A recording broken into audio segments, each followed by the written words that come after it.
다 늙은 노인네가 무슨 부귀영화를 누리겠다고 쫓아와? 요양원 가고 싶어서 이래?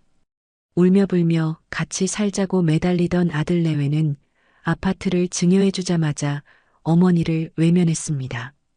궁상맞은 어머님한테는 이 낡은 빌라가 딱이에요.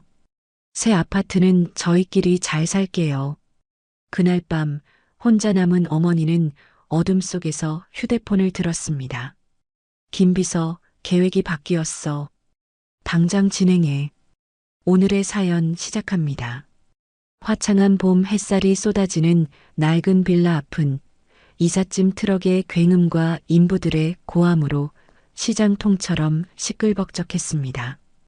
골목을 가득 메운 트럭 사이로 윤정이가 설레는 표정을 감추지 못한 채 현관문을 활짝 열고 나왔습니다. 60대 후반의 나이가 무색하게 붉게 상기된 얼굴은 소풍 가는 소녀처럼 들떠 보였습니다. 그녀의 손에는 세월의 손때가 묻어 반질반질해진 낡은 가죽 가방이 소중하게 들려 있었습니다. 윤 여사는 가방 끈을 다시 한번 단단히 고쳐매며 흐뭇한 미소를 지었습니다. 드디어 오늘이구나. 우리 경제네 식구랑 한 집에서 살게 되는 날이 이제 우리 준우도 매일 안아줄 수 있겠어. 가방 안에는 먼저 떠난 남편의 손때 묻은 유품과 그녀의 인생이 담긴 소중한 물건들이 들어 있었습니다. 이삿짐 센터 직원이 현관 앞에 수북이 쌓인 박스들을 가리키며 땀을 닦았습니다. 사모님, 여기 나와 있는 이 박스들도 트럭에 다 싣는 거죠? 네, 그럼요. 다 제가 아끼는 짐들이에요. 깨지지 않게 조심해서 날라주세요.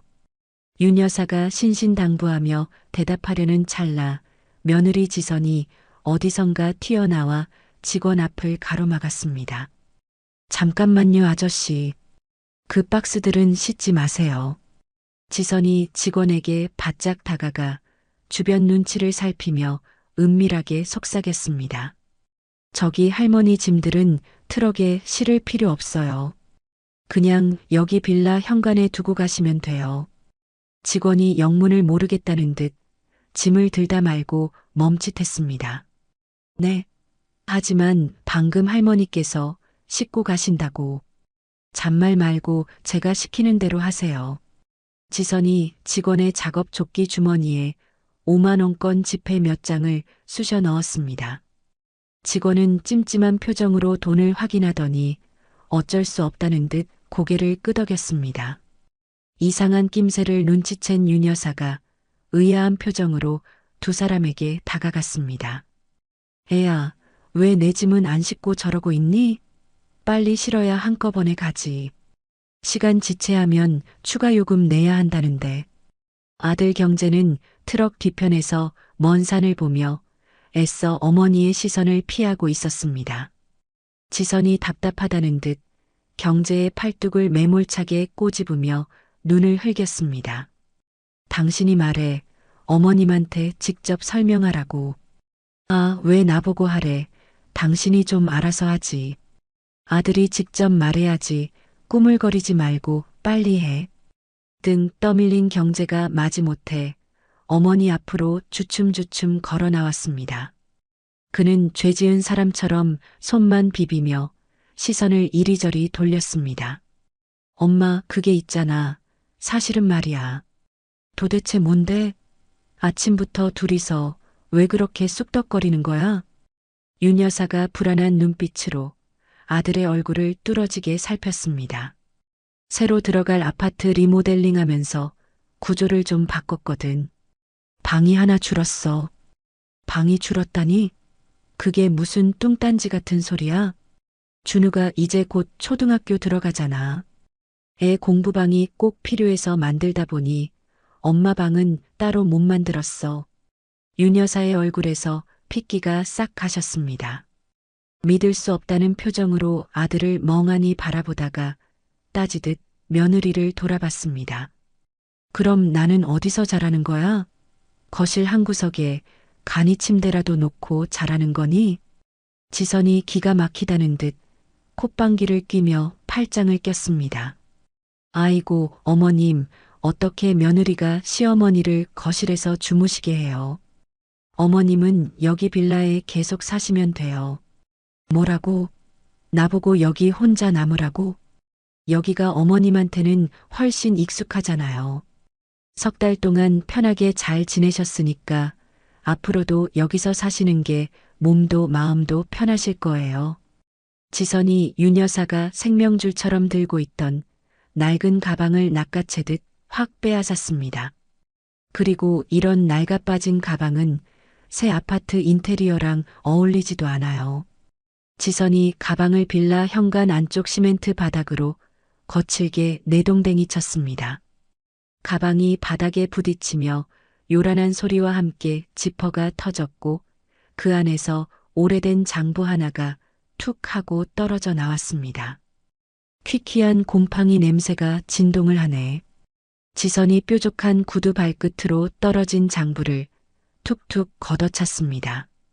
궁상맞게 왜 이런 걸 아직도 들고 다니세요? 그거 함부로 건드리지 마. 윤 여사가 비명처럼 소리치며 황급히 몸을 숙여 장부를 주워들었습니다. 누렇게 변색된 표지에는 흙먼지가 잔뜩 묻었고 모서리는 닳고 닳아 너덜거렸습니다. 이게 쓰레기라고? 이건 내 시아버지가 평생 피땀 흘려 일하면서 쓴 장부야. 우리가 이만큼 살 수 있었던 것도 다 이 장부 덕분이라고. 그때 굳게 닫힌 승용차 뒷좌석 창문이 흔들리며 작은 손이 유리를 두드렸습니다. 할머니, 할머니. 10살 배기 손자 준우가 울먹이며 창문에 매달려 애타게 할머니를 불렀습니다. 할머니도 같이 가자. 우리 집에 같이 가. 오냐 준우야, 할미 여기 있다. 윤 여사가 울컥하며 차로 다가가려 하자 지선이 냉큼 앞을 가로막았습니다. 준우 공부에 방해되니까 얼른 들어가세요. 지선이 차 문을 벌컥 열고 나오려는 준우를 안으로 거칠게 밀어 넣었습니다. 너 얌전히 앉아 있어. 할머니는 따로 사신다고 엄마가 몇 번을 말했어. 싫어. 할머니랑 같이 살기로 했잖아. 약속했잖아. 시끄러워. 쓱, 뚝 안 그쳐?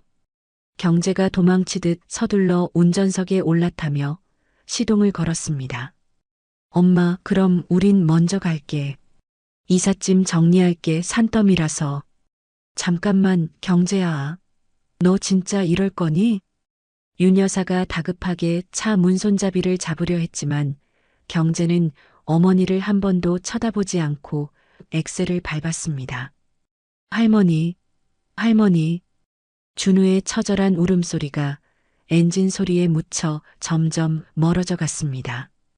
윤 여사는 흙먼지 날리는 골목길에 덩그러니 혼자 남겨진 채 멀어지는 차 꽁무니를 망연자실하게 바라봤습니다.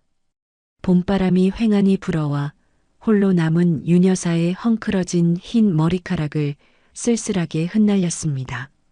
석 달 전 강남의 아파트 거실. 바닥부터 천장까지 이어진 통유리 너머로 한강의 야경이 보석처럼 반짝이고 있었습니다.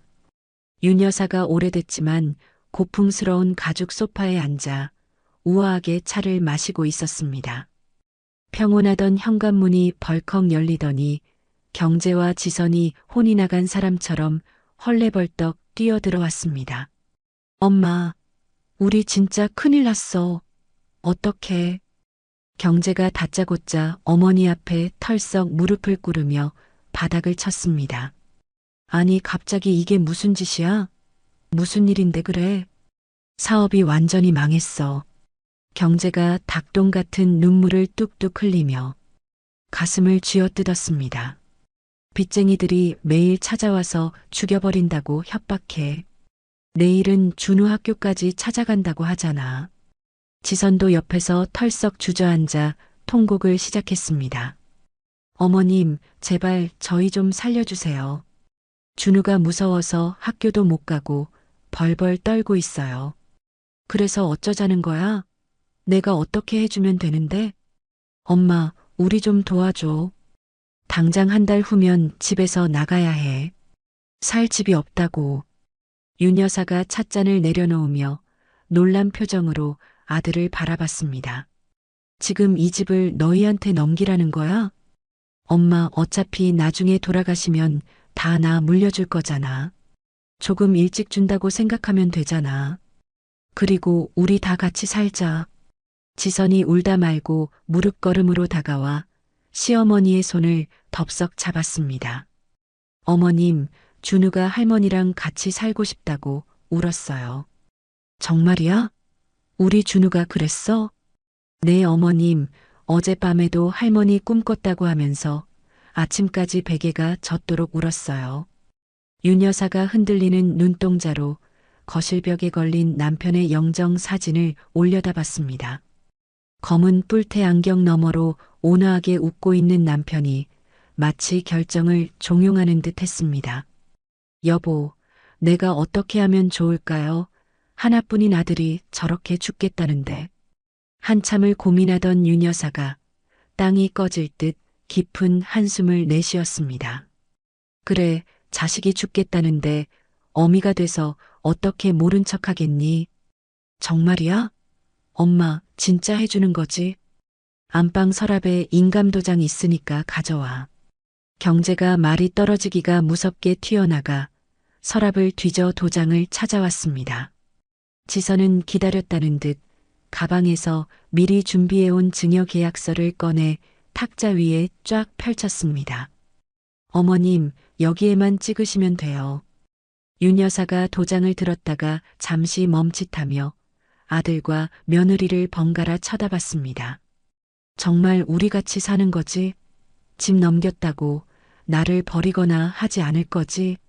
엄마, 무슨 섭섭한 소리를 해. 당연히 평생 같이 살지. 어머님, 저희가 어머님을 어떻게 버려요? 천륜인데.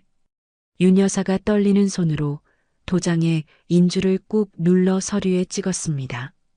붉은 도장이 선명하게 찍히는 순간 눈물 범벅이던 지선의 눈매가 매섭게 반짝였습니다. 이제 됐네요. 정말 감사합니다. 지선이 잉크도 마르지 않은 서류를 낚아채듯 챙겨 넣었습니다. 그런데 들어와서 살려면 리모델링을 좀 싹 해야 할 것 같아요. 집이 너무 낡아서 같이 살려면 손볼 데가 한두 군데가 아니거든요. 리모델링? 멀쩡한 집을 왜? 네, 우리 준우 공부방 때문에요. 공사하는 동안만 잠깐 저희가 살던 빌라에 가 계세요. 얼마나 걸릴 것 같아? 석 달이면 충분해요. 금방이에요. 공사 딱 끝나면 같이 사는 거예요. 경제와 지선이 서류를 챙겨나간 후 윤 여사는 비밀스럽게 휴대폰을 들어 어딘가로 전화를 걸었습니다. 김비서? 나야. 지금 집으로 좀 와줄 수 있어? 1시간 후 말끔한 정장 차림의 김상훈 비서가 거실로 들어섰습니다. 부르셨습니까, 여사님? 거기 앉아봐. 아주 중요한 일이야. 김상훈이 소파에 조심스럽게 앉자 윤 여사가 비장한 표정으로 입을 열었습니다. 내가 남편한테 물려받은 비상장 주식 알지? 네, 현재 장외시장 가격으로 쳐도 800억 정도 됩니다. 그거랑 강남 곳곳에 숨겨둔 빌딩들, 차명으로 된 땅들 다 합치면 얼마야? 얼추 1200억은 훌쩍 넘을 겁니다. 그 재산 전부를 경제한테 물려주는 유언장을 작성하고 싶어. 전부 다 말입니까? 여사님, 그건 너무 위험. 하나뿐인 자식한테 물려주는 게 당연하지. 그래도 여사님, 노후 자금은 남겨두시고 신중하게 결정하셔야 합니다. 이미 결정했어. 내 아들이야. 날 배신할 리 없어. 오늘 중으로 처리해줘. 다시 현재 끔찍했던 이사 당일의 저녁이 되었습니다. 해가 서쪽으로 뉘엿뉘엿 넘어가며 낡은 빌라 골목의 검은 그림자가 길게 드리워졌습니다. 윤 여사는 텅 빈 빌라 현관에 넋을 잃고 주저앉아 있었습니다. 한낮에 겪은 배신감이 아직 가시지 않은 듯 초점 없는 눈으로 허공만 응시했습니다. 윤 여사가 후들거리는 다리를 짚고 힘겹게 일어섰습니다. 관절이 쑤셔와 몇 번이나 비틀거린 끝에 겨우 싱크대 앞에 섰습니다. 목이 타들어가 수도꼭지를 비틀었지만 쇳가루 섞인 붉은 녹물만 쿨럭거리며 쏟아졌습니다. 물도 이 모양이구나. 혹시나 하는 마음에 냉장고 문을 열어봤습니다. 말라비틀어진 김치 찌꺼기와 유통기한이 한참 지난 상한 우유 한 팩이 전부였습니다. 어둠이 짙게 깔리자 빌라는 흉가처럼 더욱 음산해졌습니다. 벽을 더듬어 전등 스위치를 눌러봤지만 전구는 깜빡이지도 않았습니다. 전기도 끊어버렸어. 그때 위층에서 쿵쿵거리는 발소리와 함께 술병 깨지는 소리가 날카롭게 들려왔습니다. 야, 돈 내놓으라고. 어디다 숨겼어? 몰라. 나한테 왜 이래? 살려줘. 여자의 비명과 남자의 욕설이 섞여 생생하게 들려왔습니다. 윤 여사는 공포에 질려 귀를 틀어막고 작은 방으로 도망치듯 들어갔습니다. 냉기가 올라오는 바닥에 깔린 전기장판 스위치를 눌렀지만 역시나 불은 들어오지 않았습니다. 창문 틈새로는 으스스한 찬바람이 숭숭 들어와 뼛속까지 시리게 만들었습니다. 윤 여사는 덜덜 떨리는 손으로 주머니에서 휴대폰을 꺼냈습니다. 마지막 희망을 걸고 아들 경제의 번호를 꾹꾹 눌렀습니다. 뚜뚜. 신호음이 딱 2번 울리더니 뚝 끊겨버렸습니다. 다급하게 다시 걸었지만 이번에는 기계음만 차갑게 돌아왔습니다. 고객님이 전화를 받지 않거나 전원이 꺼져 있어. 무미건조한 안내 멘트가 사형 선고처럼 귓가를 때렸습니다. 경제야, 여기 전기도 안 들어오고 물도 안 나와. 무서워 죽겠어. 냉골인 방바닥에 힘없이 주저앉은 윤 여사는 남편의 장부를 가슴에 꼭 끌어안았습니다. 장부를 펼쳐보니 삐뚤빼뚤하게 써내려간 남편의 글씨가 눈물 너머로 보였습니다. 오늘 배추 쉼포기 완판. 다리가 아프지만 우리 정이랑 경제 맛있는 거 사줄 생각하니 힘이 난다. 여보, 그때가 너무 그리워요. 우리 단칸방에서 가난했지만 그래도 웃으면서 살았잖아요. 윤 여사의 주름진 눈가에서 참았던 눈물이 본물 터지듯 흘러내렸습니다. 내가 뭘 그렇게 잘못했을까요?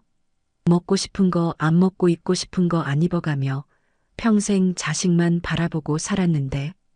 서러운 울음을 토해내던 윤 여사가 천천히 고개를 들어 깨진 창문 틈으로 보이는 달빛을 바라봤습니다.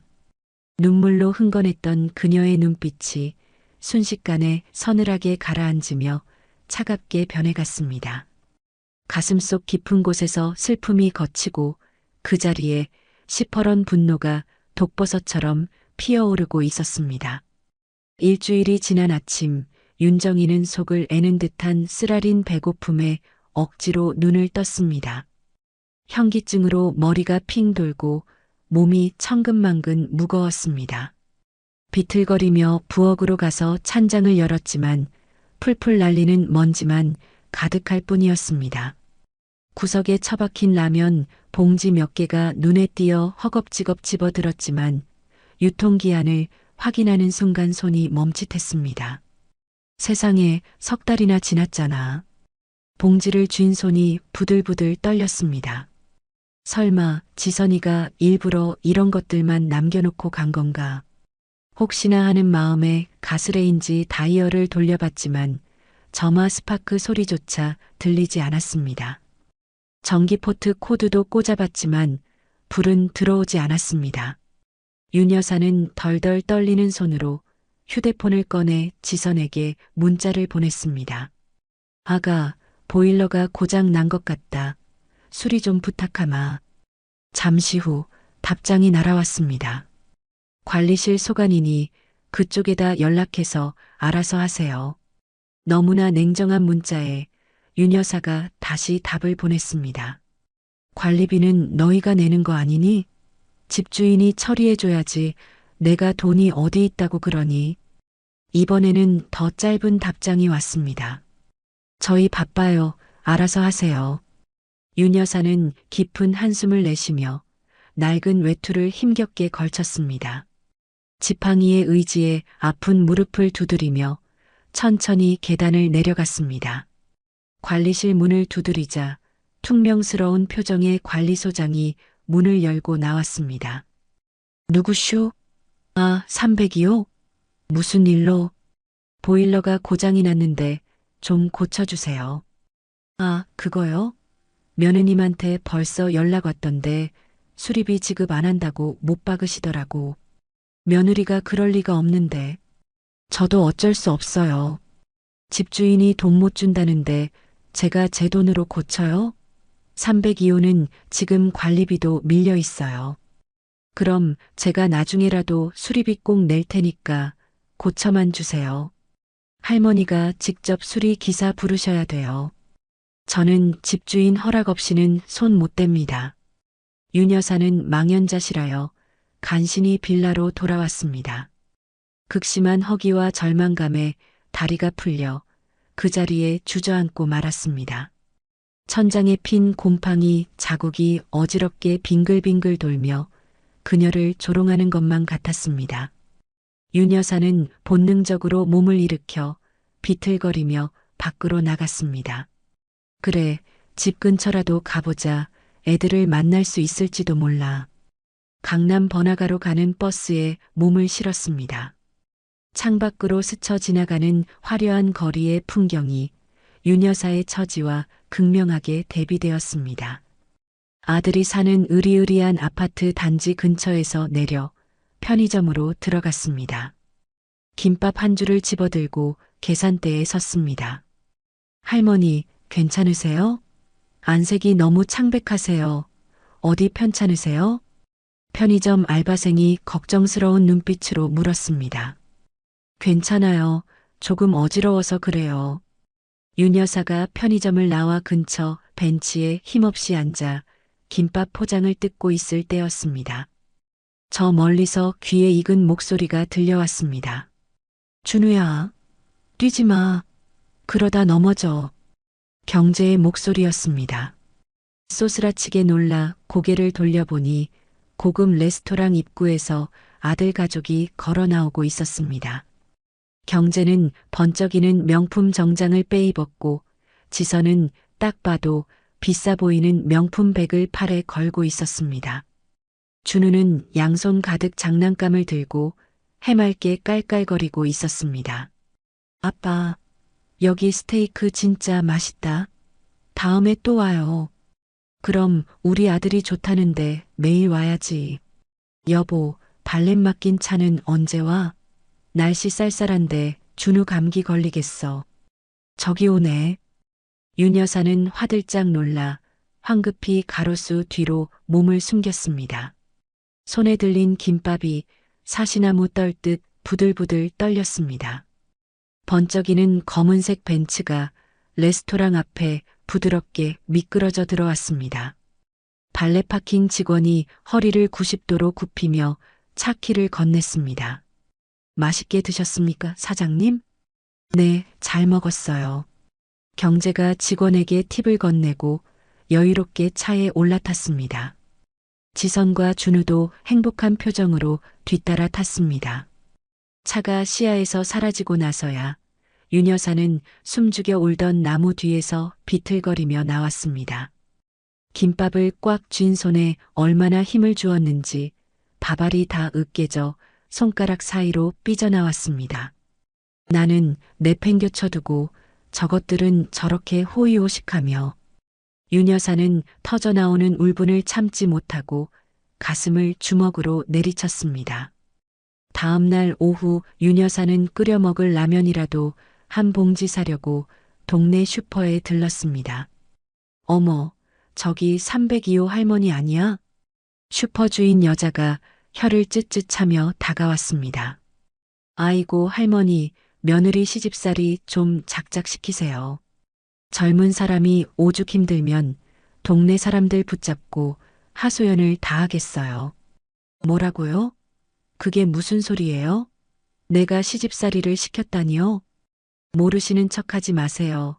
며느님이 반상회 때마다 와서 펑펑 울면서 다 말했어요. 시어머니가 치매 기운이 있어서 의심이 말도 못하게 심하시다고. 순간 윤 여사의 얼굴에서 핏기가 싹 가셨습니다. 치매라니. 내가 멀쩡한데 무슨 치매야. 누가 그런 헛소리를 해. 그러니까 병원 가서 치료를 받으셔야죠. 며느님 말로는 밤마다 혼자 중얼거리고 돌아다니신다면서요? 옆에서 물건을 고르던 다른 손님도 거들었습니다. 맞아요. 저번에 새벽에 쓰레기장 뒤지시는 거 내가 봤어요. 그건 재활용품 분리하려고. 아이고, 변명은 청산유수네. 며느님이 불쌍해서 어떡해. 저런 시어머니 모시느라. 그때 요란한 소리와 함께 부녀회장이 슈퍼 문을 열고 들어왔습니다. 윤 여사를 발견하자마자 눈을 반짝이며 반색을 했습니다. 어머 할머니, 이 시간에 웬일로 밖에 나오셨어요? 부녀회장이 잽싸게 핸드폰을 꺼내 어디론가 문자를 보내기 시작했습니다. 지금 뭐 하시는 거예요? 누구한테 연락하는 거예요? 아, 며느님이 할머니 나가시면 꼭 연락 달라고 신신당부를 하셔서요. 길 잃으실까봐 걱정하시거든요. 걱정이 아니라 감시지. 내가 감옥에 갇힌 죄수야. 윤 여사가 악에 받쳐 소리를 지르자 슈퍼 안 사람들이 일제히 그녀를 쳐다봤습니다. 저것 봐. 갑자기 소리 지르고 난리네. 치매 맞는 것 같아. 쉿, 조심해. 다 듣고 있어. 사람들의 수군거림이 화살처럼 윤 여사의 가슴에 꽂혔습니다. 윤 여사는 억울함에 가슴이 터질 것 같았습니다. 다 거짓말이야. 지선이 그년이 꾸민 거라고. 내가 당했다고. 하지만 아무도 윤 여사의 말을 믿지 않았습니다. 오히려 혀를 차며 이상한 사람 보듯 흘끔거릴 뿐이었습니다. 뒤에서 부녀회장이 또다시 전화를 거는 소리가 들려왔습니다. 방금 슈퍼에 오셨다가 가셨어요. 또 사람들한테 소리 지르고 난리도 아니었어요. 집으로 돌아온 윤 여사는 떨리는 마음을 진정시키려 거울 앞에 섰습니다. 산발한 머리, 퀭하니 들어간 눈, 며칠 새 반쪽이 된 수척한 얼굴이 보였습니다. 거울 속 초라한 노파의 모습이 너무나 낯설었습니다. 한때는 강남 사교계를 주름잡던 당당한 사업가 부인이었는데 지금은 영락없는 치매 노인 꼴이었습니다. 지선이, 내년이 멀쩡한 나를 이렇게 만들었어. 윤 여사의 눈에서 퍼런 분노의 불꽃이 일었습니다. 그날 밤 윤 여사는 차가운 침대에 누워 멍하니 천장을 바라봤습니다. 배신감과 분노로 잠이 오지 않았습니다. 어둠 속에서 떨리는 손으로 휴대폰을 켰습니다. 습관처럼 메신저 앱을 열고 아들 경제의 프로필을 눌렀습니다. 프로필 사진이 어느새 새 것으로 바뀌어 있었습니다. 에메랄드빛 바다가 펼쳐진 해외 리조트를 배경으로 찍은 화려한 사진이었습니다. 경제는 비싼 명품 골프웨어를 입고 활짝 웃고 있었고 지선은 우아한 리조트 룩을 입고 샴페인 잔을 들고 있었습니다. 그 사이에서 준우가 손가락으로 V자를 그리며 행복하게 웃고 있었습니다. 이게 언제 찍은? 사진 밑에 적힌 날짜를 확인해 보니 불과 사흘 전이었습니다. 윤 여사가 곰팡이 핀 방에서 굶주리며 찬물로 씻고 있을 때 그들은 해외로 호화 여행을 떠난 것이었습니다. 내가 준 돈으로. 석 달 전 경제가 죽는 소리를 하며 매달릴 때 윤 여사는 비상금으로 아껴둔 5천만 원을 선뜻 내주었습니다. 혹시 모를 급한 일에 쓰라고 준우 병원비라도 하라고 준 피 같은 돈이었습니다. 메신저를 더 내려보니 지선이 올린 글이 눈에 들어왔습니다. 우리끼리 오붓하게 여행 다녀왔어요. 효도는 마음으로 하는 거래요. 몸이 멀어지니 마음은 더 가깝네요. 댓글에는 지선의 친구들이 단 부러움 섞인 글들이 줄줄이 달려 있었습니다. 맞아. 시댁 식구들이랑 같이 가면 그게 무슨 여행이야. 노동이지. 현명한 선택이야. 따로 사는 게 서로 정신 건강에 좋아. 그 아래 지선의 뻔뻔한 답글이 달려 있었습니다. 어머님이 치매 기운이 좀 있으셔서 어쩔 수 없는 선택이었어요. 가족이라도 가끔은 거리를 둬야 서로 숨쉬고 살죠. 뜨거운 분노가 발끝에서부터 정수리까지 치솟아 올랐습니다. 나를 치매라고. 또 다른 사진에는 지선이 면세점에서 싹쓸이한 쇼핑백들이 산더미처럼 쌓여 있었습니다. 샤넬, 에르메스, 루이비통, 명품 백과 화장품, 향수가 가득했습니다. 내 돈으로, 내가 아끼고 아껴서 준 돈으로. 순간 윤 여사의 가슴 속에서 팽팽하던 끈 하나가 툭 하고 끊어지는 소리가 들렸습니다. 자식에 대한 마지막 미련, 어머니로서 가지고 있던 일말의 정이 산산조각 나 사라지는 순간이었습니다. 윤 여사는 벌떡 일어나 휴대폰 연락처를 열고 김 부장이라고 저장된 이름을 찾았습니다. 30년 넘게 남편과 자신을 보필해온 충직한 김상훈 비서의 번호였습니다. 여사님, 이 늦은 시간에 무슨 일이십니까? 김상훈의 묵직하고 차분한 목소리가 들려왔습니다. 김 비서잖아. 윤 여사의 목소리는 끓어오르는 분노를 억누르느라 차갑게 가라앉아 있었습니다. 아닙니다. 깨어 있었습니다. 말씀하십시오, 여사님. 계획이 바뀌었어. 네. 그게 무슨 말씀이신지. 내가 경제한테 물려주기로 한 재산들 있잖아. 주식이랑 부동산 전부. 네, 지난번에 말씀하신 유언장 작성건 말씀이십니까? 그거 다 취소야. 백지화해. 당장 진행해. 수학이 넘어 김상훈이 놀란 듯 잠시 침묵했다가 조심스럽게 대답했습니다. 알겠습니다. 여사님 뜻이 정 그러시다면 내일 아침 일찍 고문 변호사와 함께 찾아뵙겠습니다. 그리고 또 하나 있어. 말씀하십시오. 제2인베스트먼트 이름으로 장학재단 설립 준비해. 내 전 재산을 사회에 환원할 거야. 정말이십니까? 전액을요? 그래, 그놈들한테는 10원 한 장도 안 줄 거야. 알겠습니다. 명심하겠습니다.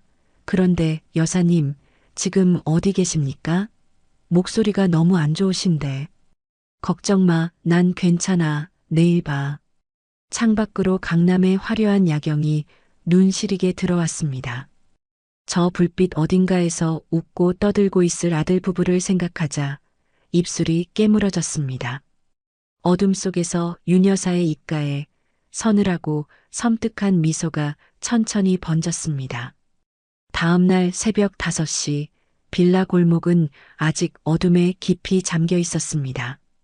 검은색 벤틀리 한 대가 소리 없이 미끄러지듯 들어왔습니다. 운전석에서 내린 기사가 뒷문을 정중하게 열자 김상훈 비서가 고급 의류 가방과 묵직한 보석함을 들고 내렸습니다. 새벽잠을 설치던 부녀회장이 창문 커튼 틈으로 이 믿기 힘든 광경을 목격했습니다.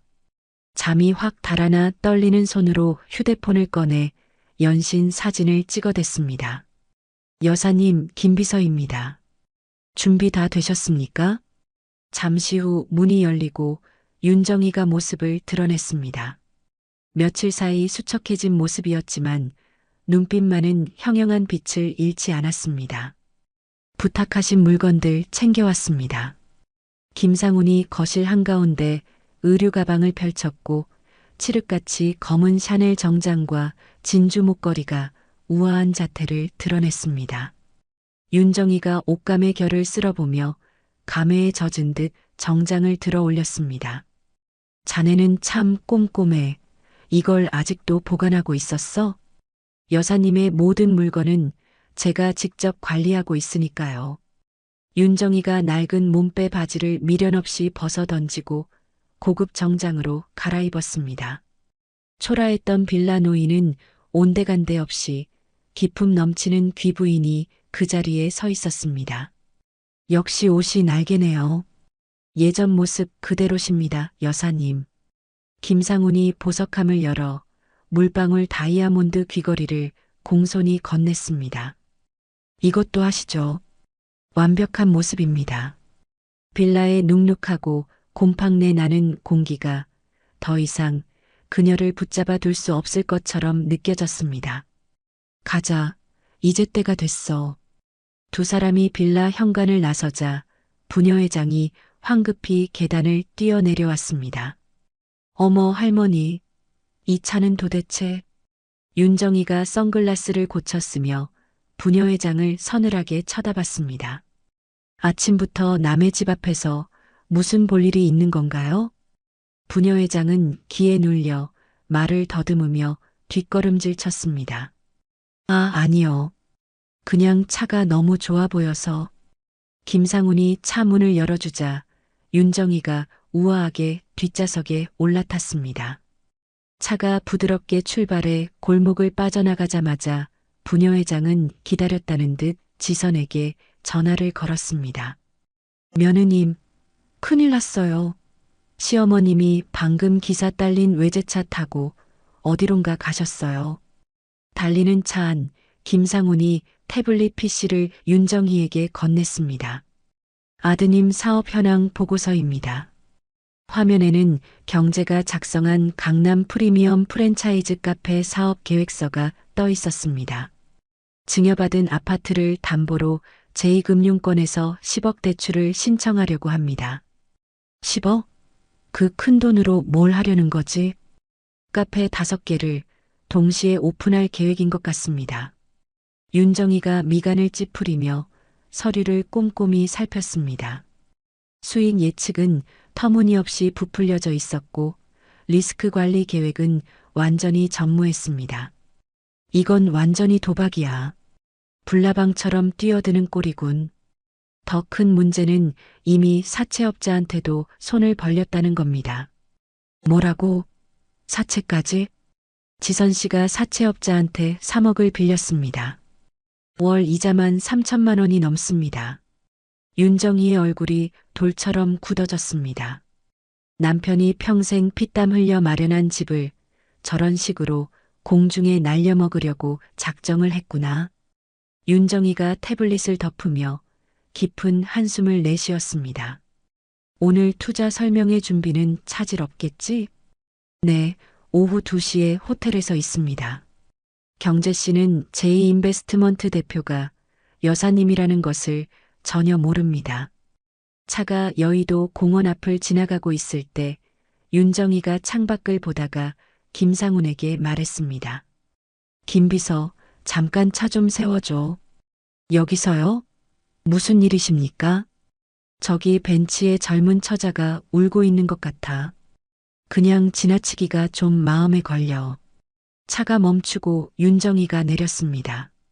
공원 벤치에는 한 여대생이 고개를 숙인 채 서럽게 울고 있었고 바닥에는 서류들이 흩어져 있었습니다. 윤정희가 다가가 등록금 납부 고지서라는 글자가 보이는 서류를 주워 들었습니다. 아가씨, 무슨 일 있어요? 왜 여기서 울고 있어? 여대생이 화들짝 놀라 고개를 들었습니다. 눈이 퉁퉁 부어 있었지만 황급히 눈물을 훔쳤습니다. 죄송해요. 제가 정신이 없어서. 이수영 학생? 경영학과 3학년이네? 네, 맞아요. 수영이 서류를 받아들며 다시 눈물을 흘렸습니다. 등록금 때문에 우는구나. 오늘이 마감일인가 보네. 아르바이트를 3개나 하는데도 결국 돈을 못 구했어요. 윤정희가 수영의 거칠어진 손마디에 베인 상처를 보았습니다. 식당 일에 편의점도 하고 새벽 배송도 하는구나. 잠도 안 자고 일했는데도 모자라니. 윤정희의 마음이 짠하게 아팠습니다. 젊은 시절 시장에서 장사하며 돈을 벌던 자신의 고단했던 모습이 수영에게 겹쳐 보였습니다. 부모님은 돌아가셨어요. 할머니가 계셨는데 작년에 돌아가시고 혼자예요. 수영이 말을 잇지 못하고 울먹였습니다. 밥은 먹었어? 얼굴이 반쪽이야. 실은 어제부터 물밖에 못 마셨어요. 돈이 없어서. 윤정이가 수영의 팔을 잡아 일으켰습니다. 가자. 밥부터 먹고 이야기하자. 산 사람은 밥심으로 사는 거야. 두 사람은 근처 국밥집으로 들어갔고 김상훈도 뒤따라 옆 테이블에 앉았습니다. 여기 국밥 2그릇 특으로 주세요. 뜨끈하게 말아주세요.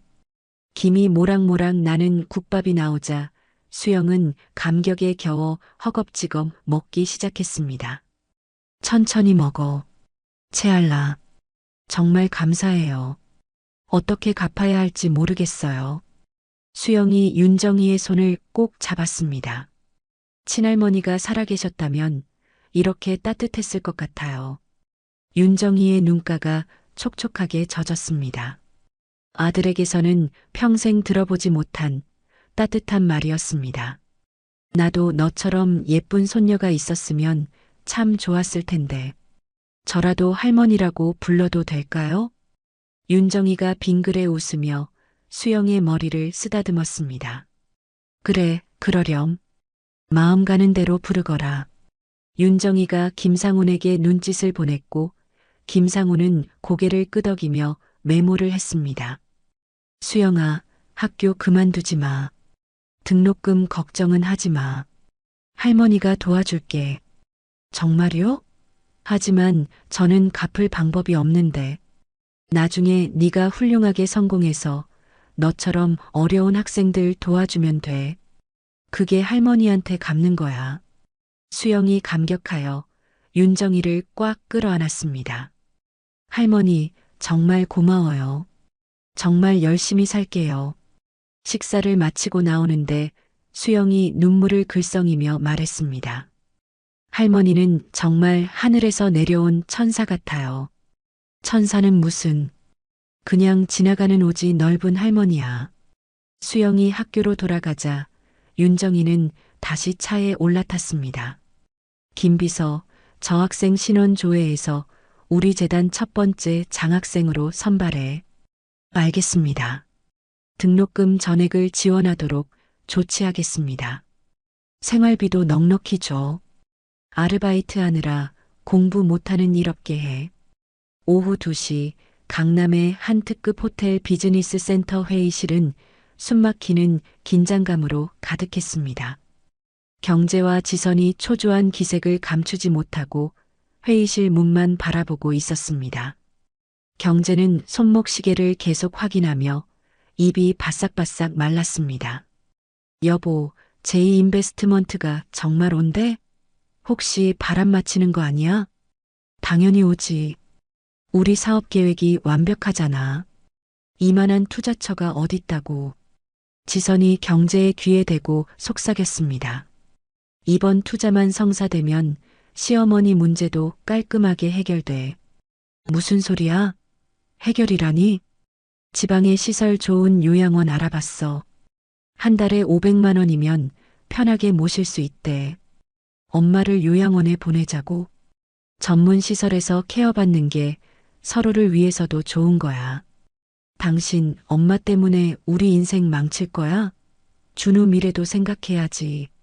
그때 육중한 회의실 문이 열리며 검은 정장을 입은 경호원들이 도열했습니다. 그들이 양옆으로 길을 터주자 한 여인이 위풍당당하게 걸어 들어왔습니다. 뒤따라 김상훈 비서와 직원들이 줄지어 들어왔습니다. 경제가 벌떡 일어나 허리를 굽히며 인사하려다가 고개를 드는 순간 그대로 굳어버렸습니다. 어머니, 경제가 들고 있던 커피잔을 놓쳐 바닥에 요란한 소리를 내며 쏟았습니다.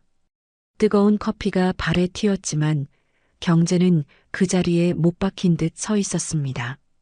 어머니가 왜 여기 계세요? 지선도 입을 다물지 못했습니다. 시어머님? 윤정이는 아들 부부를 쳐다보지도 않고 상석인 대표 자리에 앉았습니다. 차가운 미소를 지으며 천천히 입을 열었습니다.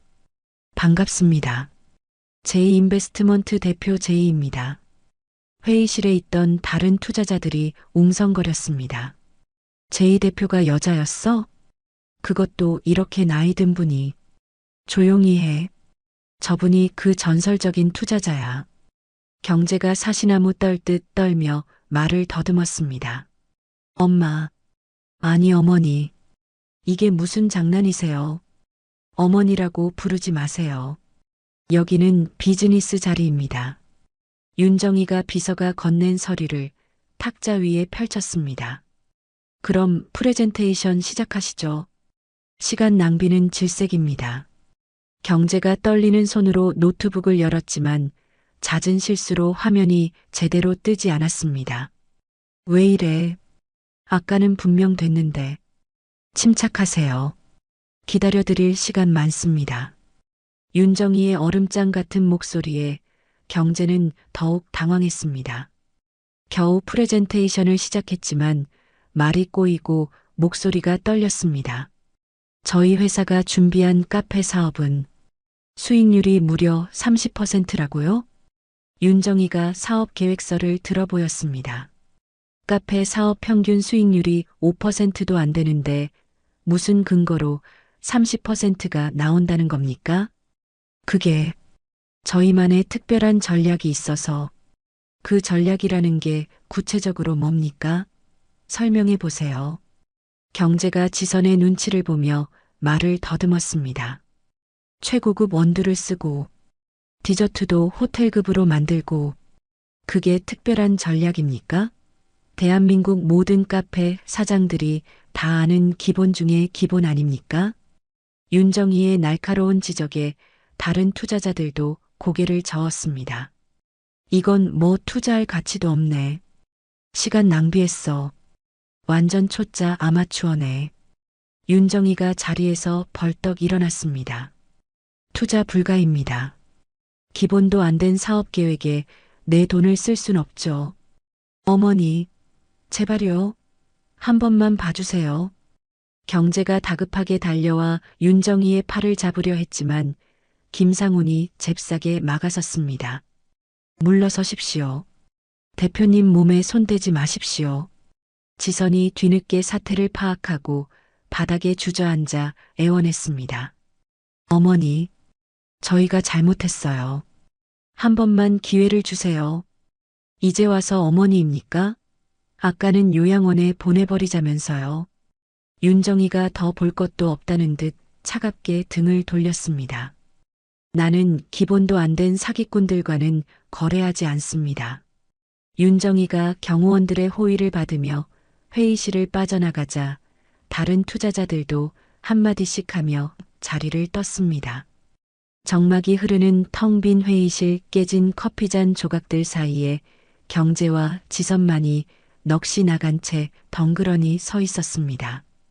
회의실 안은 찬물을 끼얹은 듯 싸늘하게 조용해졌습니다.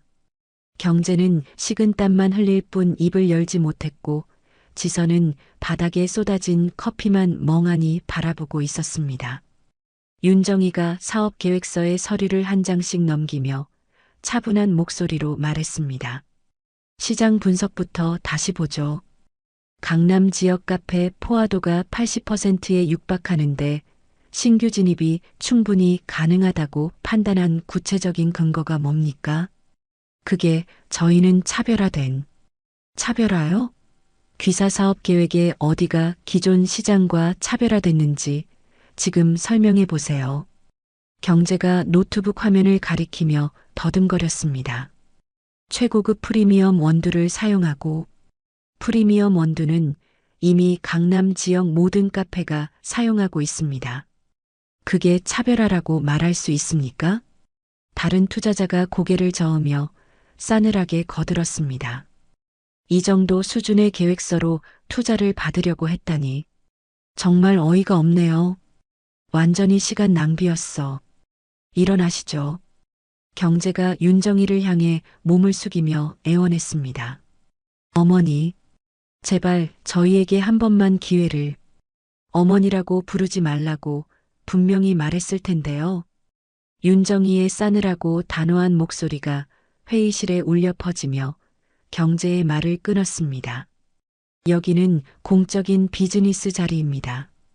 사적인 호칭은 절대 삼가세요. 죄송합니다. 제이 대표님, 실수가 있었습니다. 다시 정정해서 실수? 이건 단순한 실수가 아닙니다. 투자자를 속이려고 작정하고 만든 사기성 계획서잖아요. 윤정이가 서류를 탁자에 던지듯 내려놓았습니다. 회의실에 있던 투자자들이 웅성거리며 하나둘 일어났습니다. 더 들을 필요도 없겠네요. 다들 일어납시다. 이런 사람들한테 투자하면 자금 전부 날리기 십상입니다. 투자자들이 모두 나가고 텅 빈 회의실에는 충격에 휩싸인 경제와 지선, 그리고 윤정이 일행만 남았습니다. 지선이 황급히 윤정이 앞으로 다가왔습니다. 어머니, 저희가 정말 몰라 뵀어요. 저희 죄를 용서해 주세요. 지선이 바닥에 무릎을 꿇으려 하자 김상훈이 재빨리 그녀를 막아섰습니다. 가까이 오지 마십시오. 어머니, 한 번만 기회를 주세요. 경제도 진심으로 잘못을 뉘우치고 있어요. 윤정이가 지선을 차갑게 내려다보았습니다. 나는 기본도 안 된 사람들과는 더 이상 사업하지도 대화하지도 않습니다. 윤정이가 단호하게 돌아서며 김상훈에게 짧게 말했습니다. 가자. 윤정의 일행이 회의실 문을 닫고 나가자 경제와 지선은 충격에서 헤어나오지 못하고 망연자실했습니다. 경제가 힘없이 벽에 기대며 중얼거렸습니다. 시어머니가 제이인베스트먼트 대표 제이였다니. 제이인베스트먼트, 강남 부동산계의 전설이자 비밀의 투자자잖아. 지선의 얼굴은 완전히 하얗게 질렸습니다. 그런 엄청난 돈을 가진 사람이 우리 시어머니였다고? 우리가 무슨 짓을 한 거야? 그날 저녁 윤정이의 낡은 빌라에 수영이 환한 얼굴로 찾아왔습니다. 수영의 양손에는 싱싱한 배추와 쪽파, 마늘 등 김치 재료가 가득 든 봉지가 들려 있었습니다. 할머니, 제가 오늘 학교 끝나자마자 김치 담그는 거 도와드리려고 달려왔어요. 어머, 수영아. 이런 걸 다 사왔네. 고맙다. 할머니 혼자 계시는데 제가 당연히 도와드려야죠. 두 사람은 빌라의 좁고 낡은 부엌에서 배추를 씻기 시작했습니다. 할머니는 김치를 어떻게 담그세요? 할머니 김치가 제일 맛있단 말이에요. 우리 집은 비법이 따로 있지. 깔끔한 새우젓이랑 깊은 맛을 내는 멸치액젓을 반반 섞어 넣는 거야. 와, 그래서 할머니 김치가 다른 집이랑 맛이 다르구나. 수영이 배추를 정성껏 절이며 윤정희에게 기쁜 소식을 전했습니다. 할머니, 저 오늘 학교에서 장학금 받는다고 발표됐어요. 등록금 전액 지원이래요. 그래, 잘됐다. 네가 열심히 공부한 덕분이지. 다 할머니 덕분이에요. 이제 새벽에 아르바이트 안 해도 돼요. 공부에 전념할 수 있어요. 윤정이가 수영의 헝클어진 머리를 따뜻하게 쓰다듬었습니다. 공부 열심히 해서 내 꿈 꼭 이루어야 해. 네. 할머니 은혜 꼭 잊지 않고 갚을게요. 은혜는 무슨? 할머니가 하고 싶어서 하는 일이야. 그런 말 하지 마. 빨갛게 버무린 김치를 통에 넣으며 수영이 조심스럽게 물었습니다. 할머니는 자녀분이 안 계세요? 윤정이가 잠시 김치 버무리던 손을 멈췄습니다. 있긴 한데 지금은 없는 셈 치고 살지. 왜요? 혹시 아주 멀리 사세요? 몸이 멀리 있는 건 상관없어. 마음이 멀어져서 그렇지. 수영이 윤정이의 손을 잡았습니다. 그럼 제가 손녀 할게요. 친손녀처럼 할머니 항상 모시고 찾아올게요. 윤정이의 메마른 눈가에 촉촉한 눈물이 맺혔습니다. 고맙다, 수영아. 네가 진짜 내 손녀 같구나. 김치를 다 담그고 두 사람이 단출한 저녁을 먹은 후 수영이 돌아갔습니다. 할머니, 내일 또 올게요. 건강하게 계셔야 해요. 그래, 조심해서 가. 다음에 올 때는 빈손으로 오렴. 수영이 나간 후 김상훈이 빌라 안으로 들어왔습니다. 재단 설립은 어떻게 되고 있어? 다음 주 초에 법인 등록이 완료됩니다. 재단 이름은 어떻게 하시겠습니까? 내 남편 이름을 따서 정석재단으로 하자. 정직과 원칙을 지키며 살라는 뜻으로. 알겠습니다. 윤정이가 서랍에서 봉투를 꺼냈습니다. 그것은 석 달 전 아들 경제에게 전 재산을 상속하려고 작성했던 유언장이었습니다. 이건 이제 필요 없지. 윤정이가 유언장을 파쇄기에 넣고 전원을 눌렀습니다. 종이가 잘게 조각나는 소리가 요란하게 빌라 안에 울려 퍼졌습니다. 아들에게 줄 수 있는 최고의 유산은 돈이 아니야. 김상훈이 깊이 공감하며 고개를 끄덕였습니다. 스스로 돈을 벌고 스스로 살아가는 법을 가르치는 거지. 현명하신 결정입니다, 여사님. 윤정이의 눈빛이 더욱 단단하게 빛났습니다. 김비서, 이제부터 정석재단 설립에 전력을 다해줘. 네, 여사님. 목숨 걸고 완수하겠습니다. 한편 경제와 지선의 고급 아파트 거실에서는 긴급 가족회의가 열려 싸늘한 분위기가 감돌았습니다. 시어머니가 제이인베스트먼트 대표라니 이게 말이 돼. 지선이 노트북을 두드리며 경악에 찬 목소리로 말했습니다. 보세요. 자산이 1,000억이 넘는다고 정확히 나오네. 그것도 빙산의 일각이래. 1,000억? 우리가 평생 만져보지도 못할 돈을 날릴 뻔했어. 경제가 뒤늦게 가슴을 치며 후회했지만 이미 늦은 후였습니다. 지선의 눈이 번뜩이며 탐욕스러운 빛을 냈습니다. 날린 게 아니야. 아직 기회는 있어. 1,000억을 포기할 수는 없어. 무슨 소리야? 어머니가 우리한테 단 한 푼도 안 준다고 했잖아. 시어머니가 지금 치매 때문에 판단력이 흐려진 거라고 주장하면 돼. 멀쩡한 사람한테 돈 뿌리고 다닌다고 소문까지 났잖아. 지선이 휴대폰을 꺼내 통화 목록을 뒤졌습니다. 내가 아는 심부름 센터에 연락해서 시어머니 뒤를 좀 철저하게 캐보자. 며칠 후 심부름 센터 직원이 사진과 함께 보고서를 가져왔습니다. 윤정이 여사, 확실한 자산가 맞습니다. 비상장 주식 800억에 숨겨진 부동산까지 합치면 1,200억은 됩니다. 역시 내 예상이 맞았어.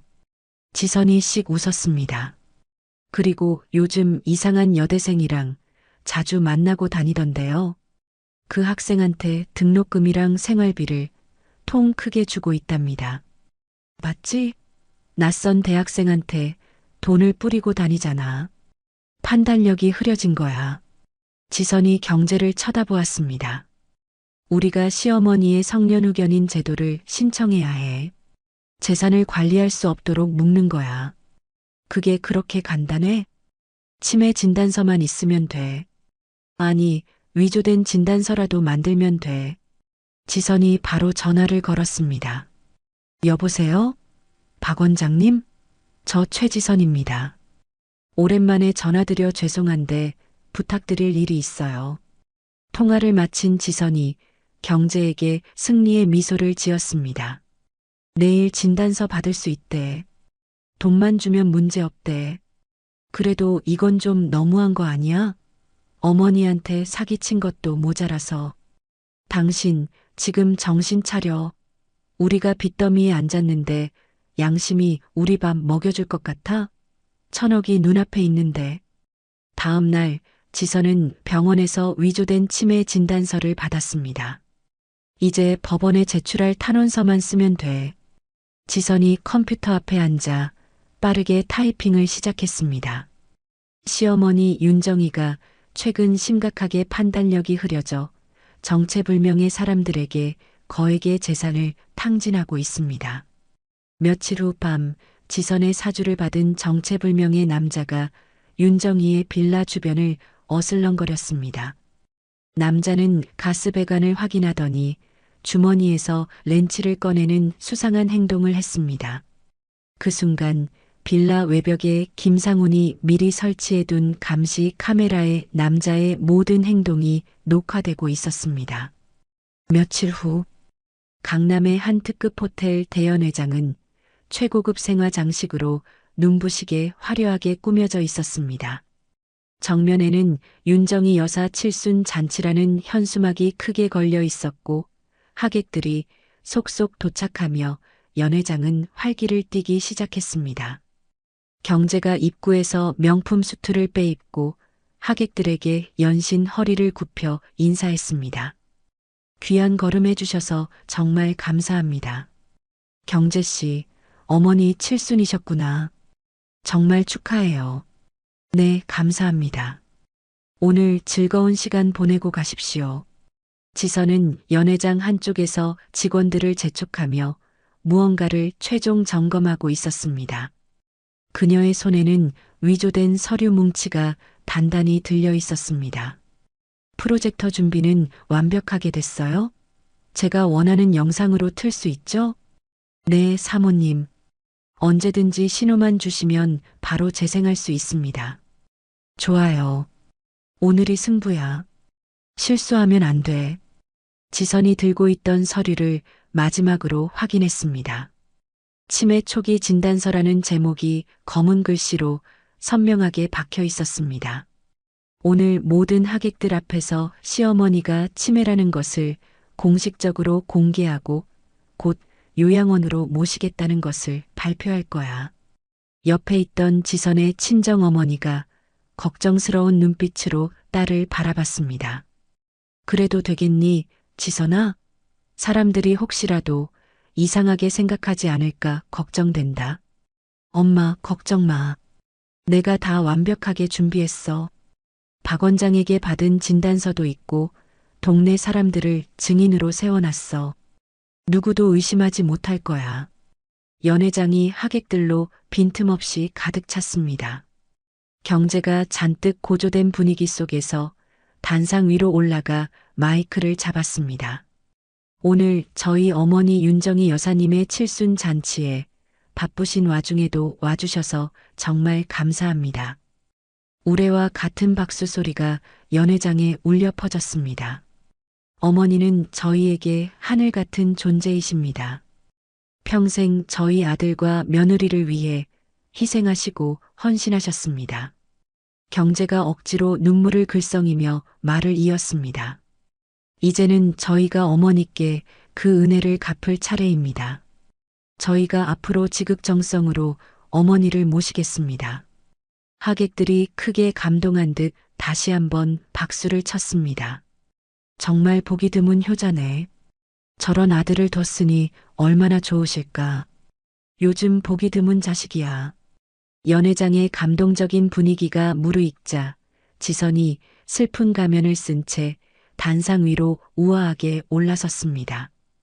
마이크를 잡고 떨리는 듯한 목소리를 연출했습니다.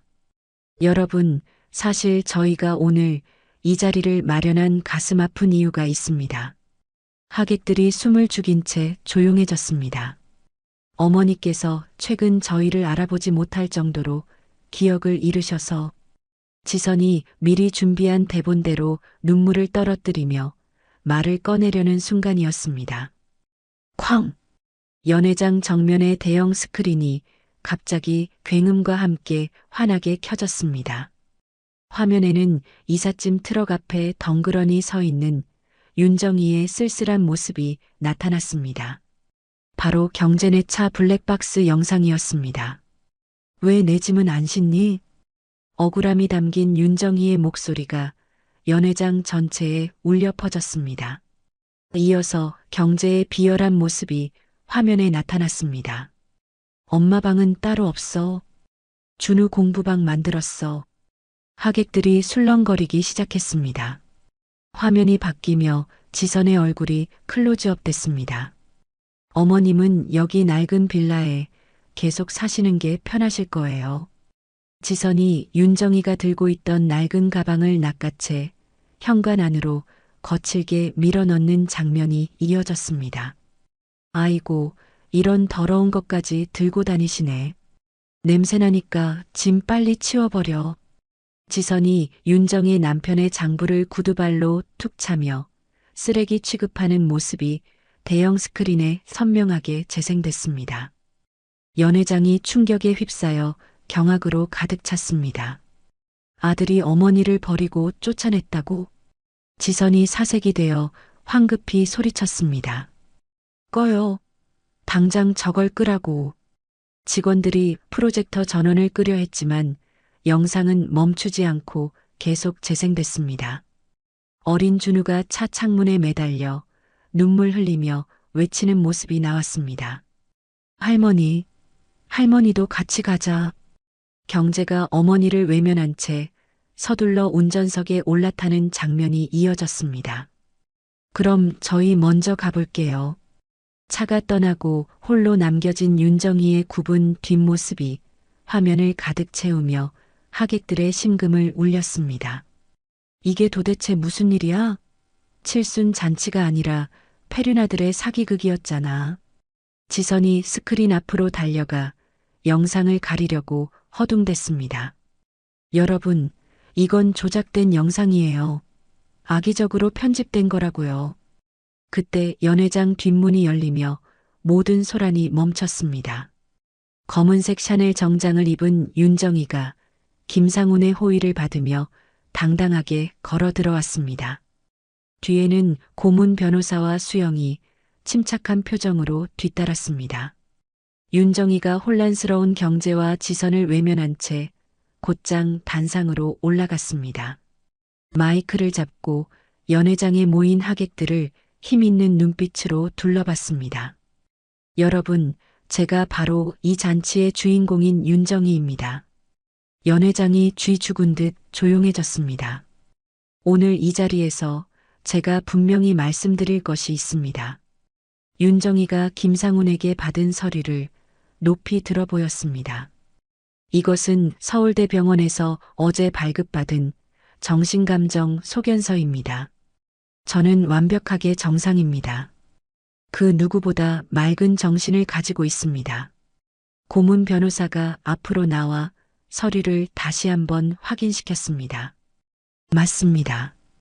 윤정희 여사님은 그 어떤 정신적 문제도 없으시며 재산권 행사에 아무런 문제가 없음을 보증합니다.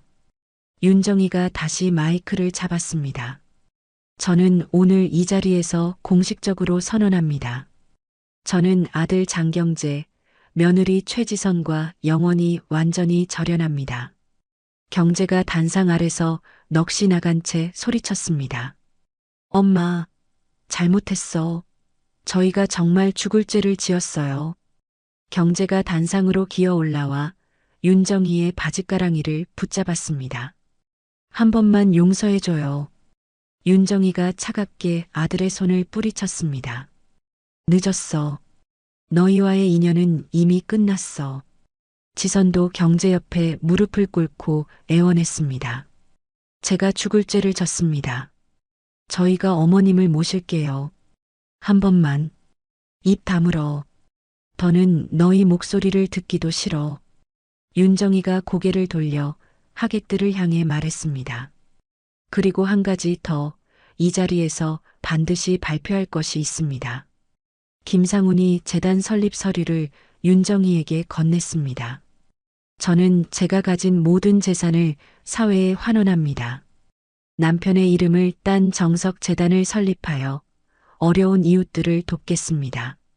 하객들이 일제히 환호하며 박수를 치기 시작했습니다. 정말 멋지십니다.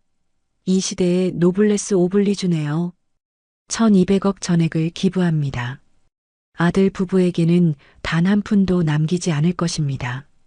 경제의 얼굴이 파랗게 질려 사색이 됐습니다.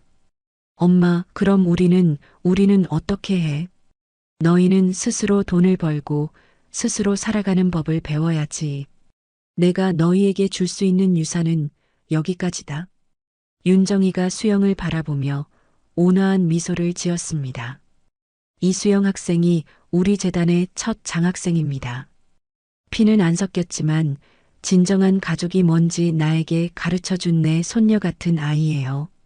수영이 감격에 겨워 윤정이의 손을 꼭 잡았습니다. 윤정이가 마지막으로 단상 아래 무릎 꿇은 아들 부부를 내려다보았습니다. 너희가 지은 죄값은 스스로 치러야 해.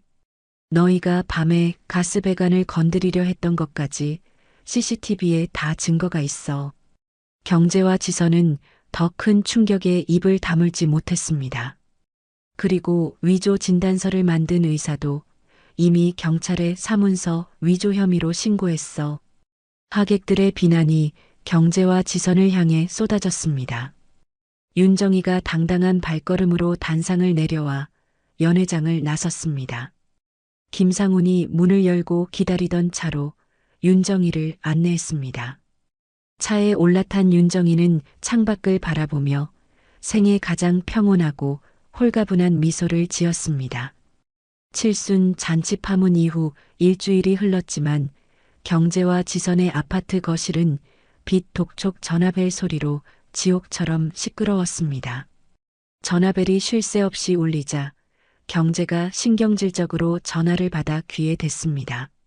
저희 대출금 연체가 석 달째인데 언제 갚으실 겁니까?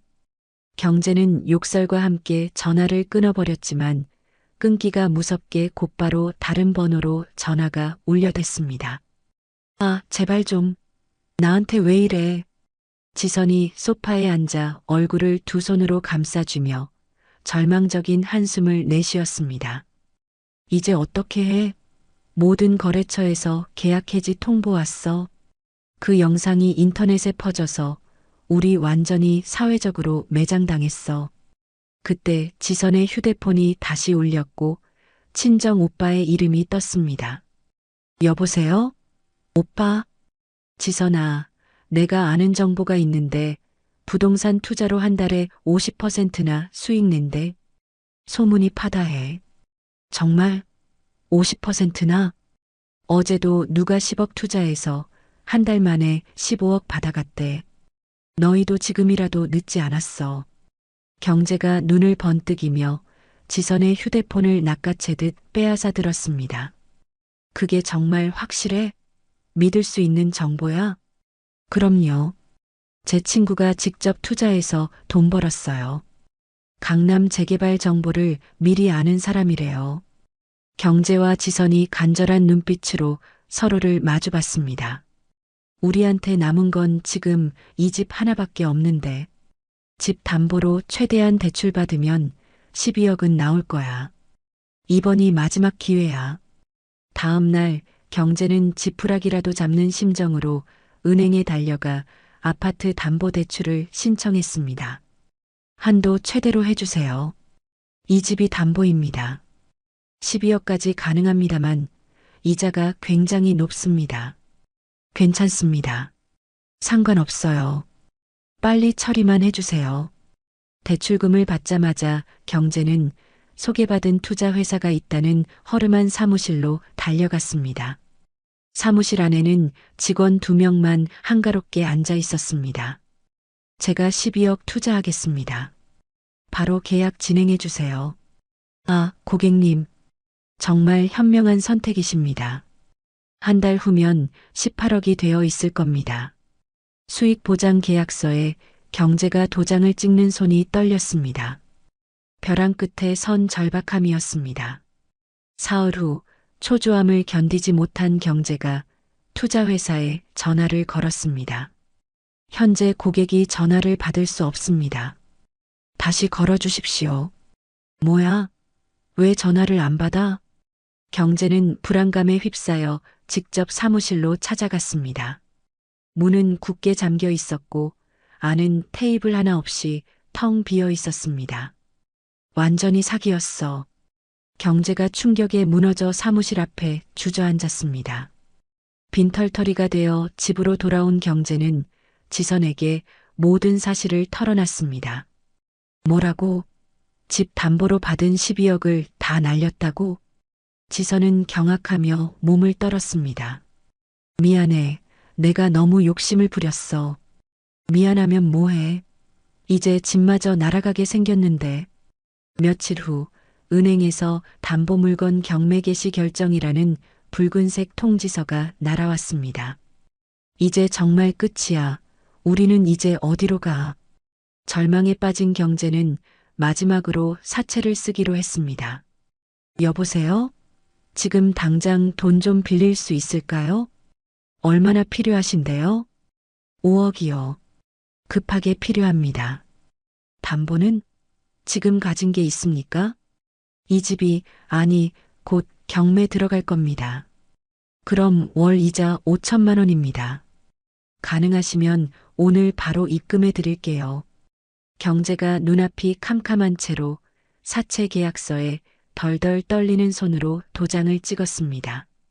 일주일 후 약속했던 첫 이자를 내지 못하자 사채업자들이 집으로 들이닥쳤습니다.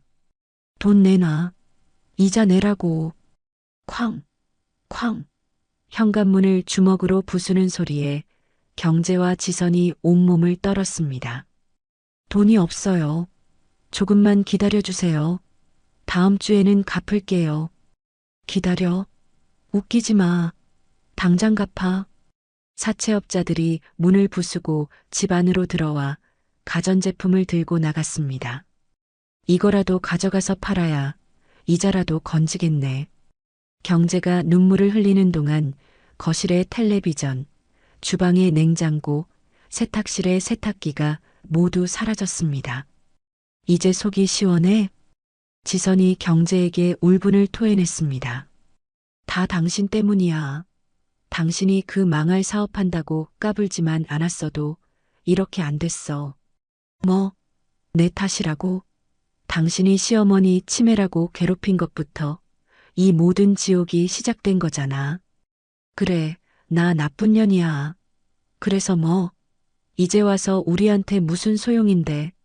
지선이 화를 참지 못하고 가방에 옷가지를 쑤셔 넣기 시작했습니다. 어디가?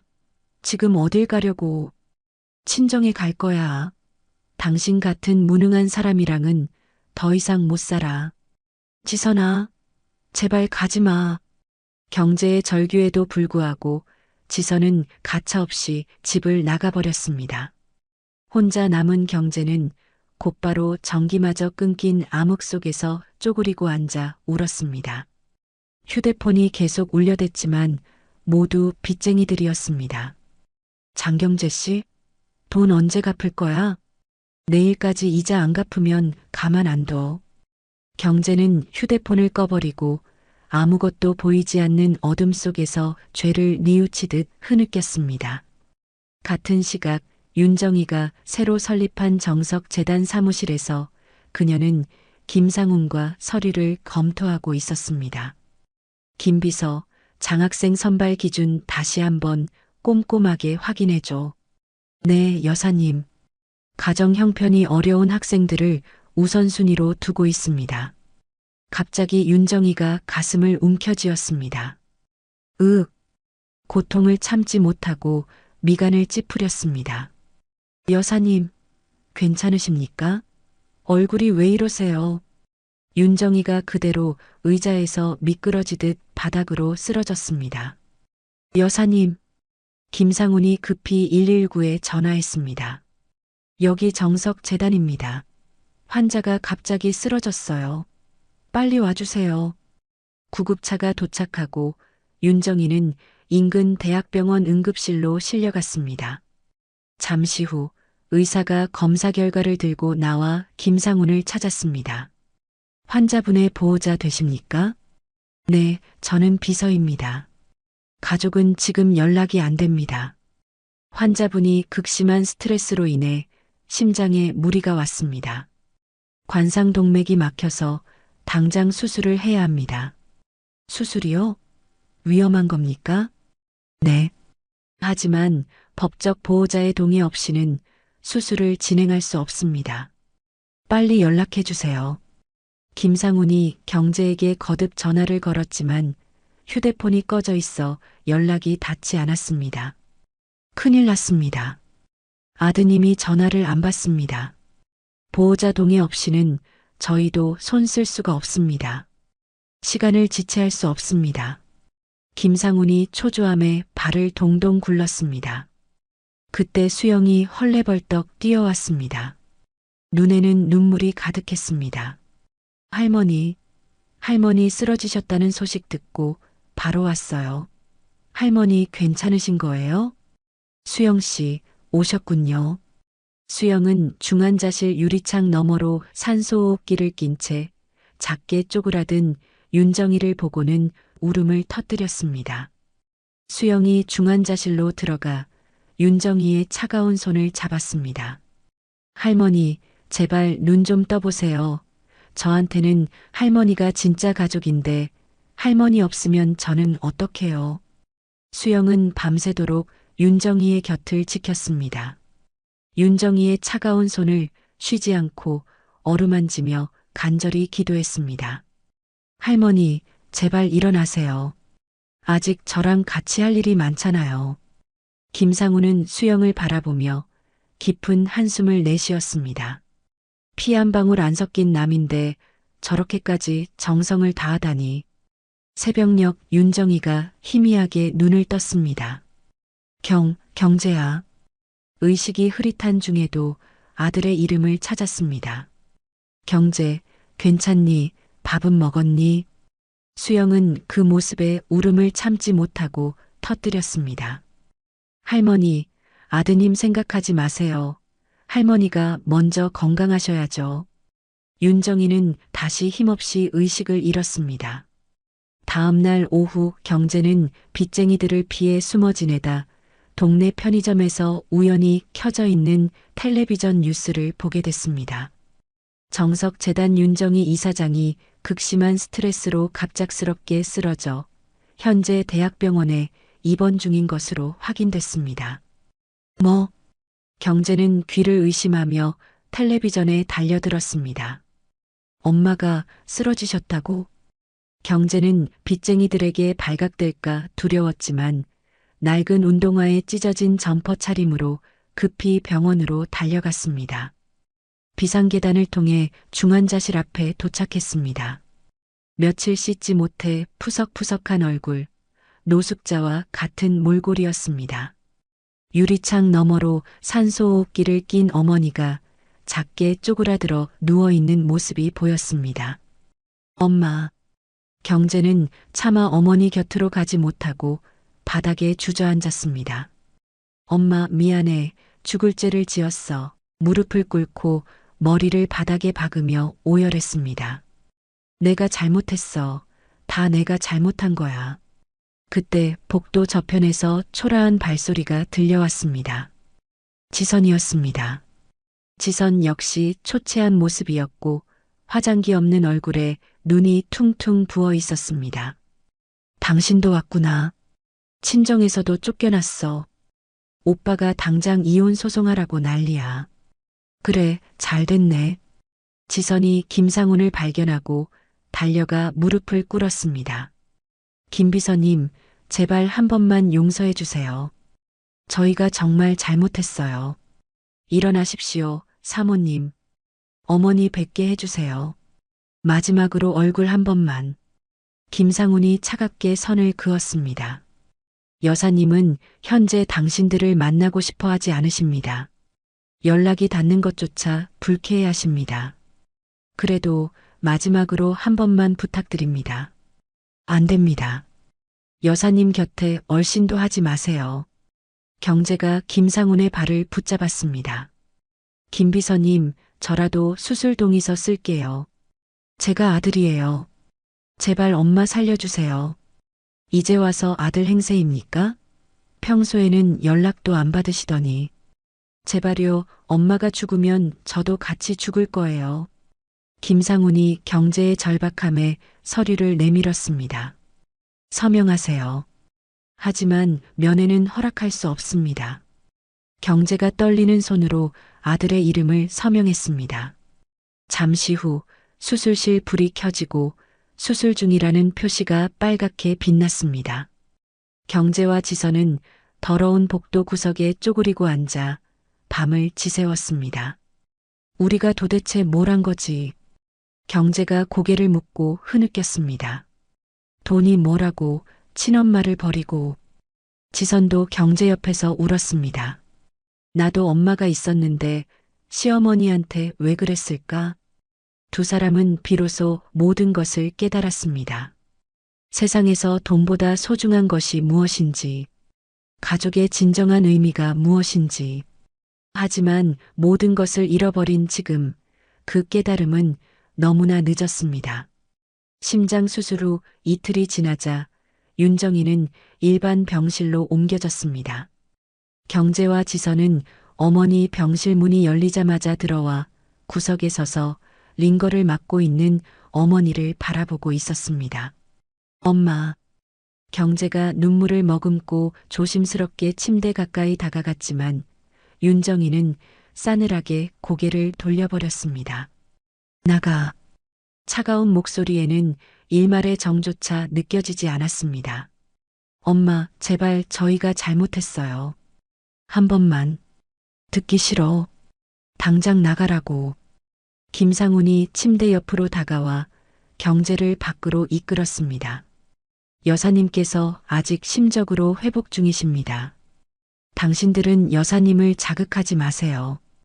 복도에 나온 지선이 경제에게 굳은 얼굴로 말했습니다. 우리 간병인 쓰지 말고 직접 간병하자. 우리가 해야 해. 그래도 될까? 엄마가 싫어하실 텐데. 상관없어. 어머니한테 진심으로 속죄하고 있다는 것을 보여드려야 해. 다른 방법은 없어. 다음 날부터 지선은 윤정이의 대소변을 치우고 몸을 닦여드리는 간병을 시작했습니다. 어머님, 제가 깨끗하게 닦아드릴게요.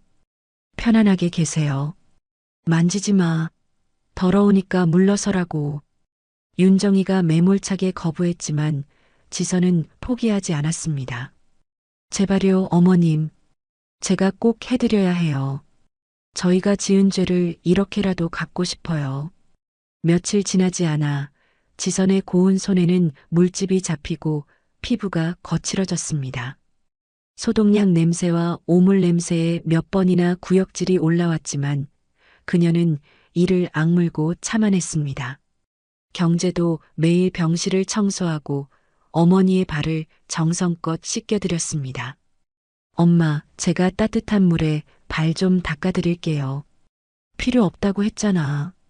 그래도 깨끗하게 해드려야 마음이 편해요. 경제가 대야에 따뜻한 물을 받아와 윤정이의 발을 부드럽게 담갔습니다. 굳은 살이 박이고 거칠어진 발톱을 조심스럽게 깎아드렸습니다. 엄마 발이 이렇게 거칠어졌는데 저희는 그것도 모르고 호의호식했어요. 경제는 죄책감에 고개를 숙였고 그의 눈에서 참회의 눈물이 뚝뚝 떨어져 물에 섞였습니다. 새벽 4시 경제는 잠도 자지 않고 병원 근처 인력시장으로 향했습니다. 일할 사람, 막일 나갈 사람. 저요. 제가 하겠습니다. 저 시켜주세요. 경제가 손을 번쩍 들었습니다. 아저씨, 몇 살이야? 힘은 있어? 얼굴이 뽀얗네. 네. 힘쓰는 일이라면 뭐든지 할 수 있습니다. 공사 현장에서 경제는 생전 처음 시멘트 포대를 나르고 벽돌을 쌓았습니다. 허리가 끊어질 것 같은 고통에 신음했지만 어머니에게 속죄한다는 마음으로 버텼습니다. 아저씨, 처음 일해보나 봐? 손이 다 까졌네. 괜찮습니다. 계속할게요. 일 더 주세요. 하루 일당 8만 원을 받은 경제는 곧장 병원 근처 허름한 붕어빵 가게로 갔습니다. 아주머니, 붕어빵 10개 주세요. 제일 따뜻한 걸로요. 네, 5천 원입니다. 많이 드세요. 따뜻한 붕어빵 봉지를 들고 병실로 들어갔습니다. 엄마, 붕어빵 사왔어. 엄마가 제일 좋아하는 팥 앙금이야. 윤정이는 대답하지 않았지만 경제는 봉지를 침대 옆 탁자에 조용히 놓고 고시원으로 향했습니다.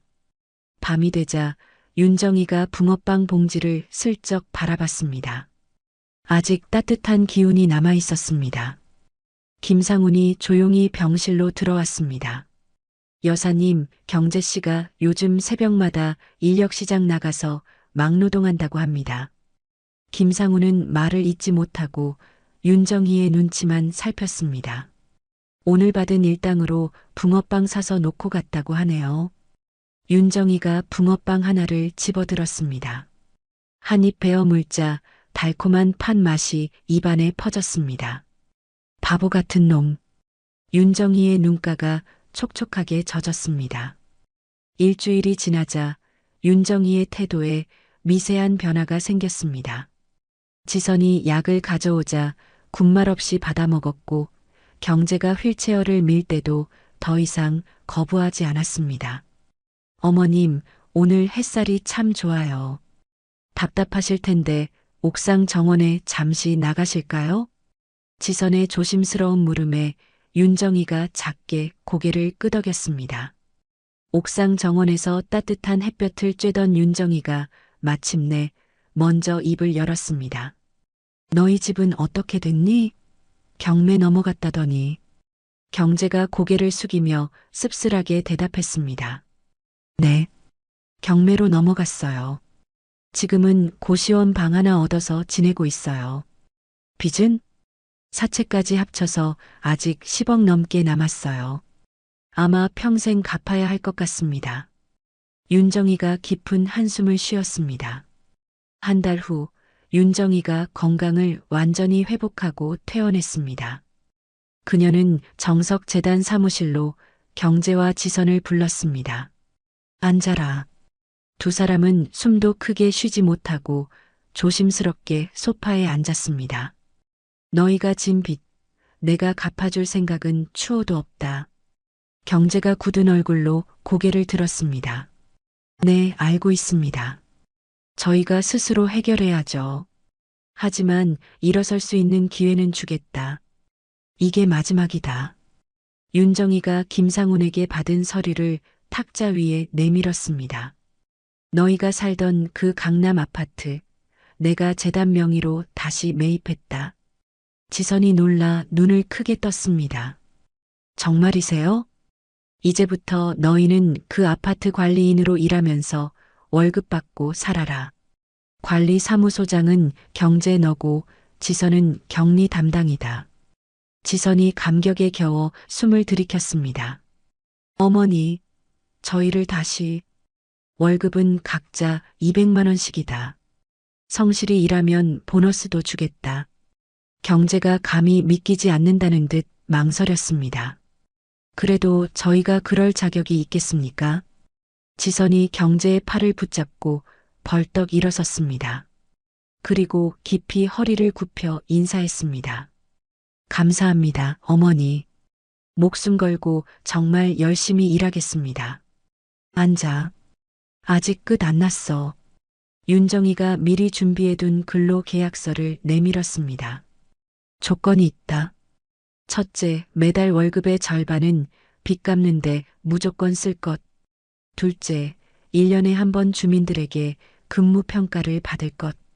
셋째, 다시는 나한테 돈 얘기하지 말 것. 이 계약을 위반하면 당장 해고다. 네, 알겠습니다. 모든 조건 따르겠습니다. 경재가 떨리는 손으로 계약서에 도장을 찍었습니다. 이건 너희를 호화롭게 살게 하려는 것이 아니야. 너희가 스스로 땀 흘려 일어서는 법을 배우게 하려는 것이다. 네, 어머니. 명심하겠습니다. 땀 흘려 일하는 게 얼마나 소중한지, 정직하게 사는 게 얼마나 값진지 뼈저리게 깨달아야 한다. 지선이 참았던 눈물을 흘리며 울먹였습니다. 정말 감사합니다. 저희한테 다시 태어날 기회를 주셨어요. 감사함 잊지 않고 살겠습니다. 말로만 하지 말고 행동으로 보여. 내일 아침부터 출근이다. 윤정희가 자리에서 일어났습니다. 아침 6시까지 아파트 관리 사무소로 출근해. 6시요? 너무 이른데. 관리인은 주민들 출근 전에 청소도 해야 하고 건물 점검도 해야지. 일찍 일어나야지. 경재와 지선이 고개를 숙이며 단호하게 대답했습니다. 네, 알겠습니다. 고시원으로 돌아가는 길, 경제가 지선의 손을 잡고 말했습니다. 우리 정말 처음부터 다시 시작하는 거야. 이제 진짜 바닥부터. 그래. 이번엔 제대로 살자. 욕심 부리지 말고, 화려하게 살려고 하지 말고, 정직하게 땀 흘리면서 살자. 지선이 경제의 손을 놓지 않았습니다. 미안해. 내가 시어머니한테 너무 못됐어. 나도 용서해줘. 나도 미안해. 내가 더 못된 자식이었어. 다음 날 새벽 경제와 지선은 약속된 6시에 아파트 관리 사무소에 도착했습니다. 안녕하세요. 새로운 관리소장 장경재입니다. 주민들이 출근하다 말고 경제와 지선을 이상한 눈으로 쳐다봤습니다. 저 사람 전에 여기 살던 부부 아니야? 맞아. 칠순 잔치 때 그 패륜 아들. 경제는 주민들의 시선을 피하지 않고 깊이 고개를 숙여 인사했습니다. 앞으로 열심히 일하겠습니다. 잘 부탁드립니다. 지선도 억지로 웃는 대신 진심으로 미소 지으며 인사했습니다. 불편한 점 있으시면 언제든 말씀해 주세요. 저희가 바로 처리하겠습니다. 첫날부터 경제는 아파트 곳곳을 빗자루와 걸레로 청소했습니다. 화장실, 계단, 지하 주차장까지 구석구석 닦았습니다. 소장님, 그런 일은 청소 아주머니가 하시는데요. 아닙니다. 제가 관리소장이니까 제가 먼저 해야죠. 지선은 관리비 장부를 정리하며 한 푼이라도 아끼려고 노력했습니다. 전기세를 줄일 방법을 찾아야 해. 우리 돈이 아니라 재단 돈이니까. 퇴근 후 고시원으로 돌아온 두 사람은 지쳐 쓰러졌습니다. 아이고, 허리야. 이렇게 힘든 줄 몰랐다. 그래도 일할 수 있어서 감사해. 고시원 방이 천국 같다. 경제가 천장을 바라보며 말했습니다. 엄마가 우리한테 마지막 기회, 아니, 스스로 설 수 있는 기회를 준 거야. 이번엔 절대 실망시키지 말자. 절대 다시 넘어지지 말자. 두 사람은 땀과 노력으로 얼룩진 손을 맞잡고 새로운 다짐을 했습니다. 화려했던 과거는 완전히 잊고 평범하지만 정직한 삶을 살기로. 2년이라는 세월이 흘러 따스한 봄날이 찾아왔습니다. 정석재단 대강당에서는 제2회 장학금 수여식이 성대하게 열리고 있었습니다. 윤정이가 검은 정장 차림으로 단상에 올라 마이크를 잡았습니다. 올해도 꿈을 향해 나아가는 100명의 학생들에게 희망을 전할 수 있게 되어 가슴 벅차게 기쁩니다. 청중석에서는 희망과 감동이 뒤섞인 뜨거운 박수가 터져 나왔습니다. 정석재단은 앞으로도 우리 사회의 어려운 이웃들과 함께하며 그들이 스스로 설 수 있도록 돕겠습니다. 행사가 끝나고 윤정이가 이사장실로 돌아왔을 때 수영이 김이 모락모락 나는 커피를 들고 들어왔습니다. 이사장님, 오늘도 정말 멋지셨어요. 말씀에 힘이 있어요. 수영아, 이제 그만 이사장님이라고 불러. 우리끼리 있을 땐 그냥 할머니라고 해. 업무 중에는 당연히 이사장님이라고 불러야죠. 수영이 씩씩하고 환한 얼굴로 웃었습니다. 한편 윤정이가 재단 명의로 사들인 강남 아파트 관리 사무소에서는 경제가 민원 전화를 받고 있었습니다. 소장님, 엘리베이터가 또 덜컹거리고 고장 났어요. 당장 좀 오세요. 네, 죄송합니다. 바로 공구함 들고 확인하겠습니다.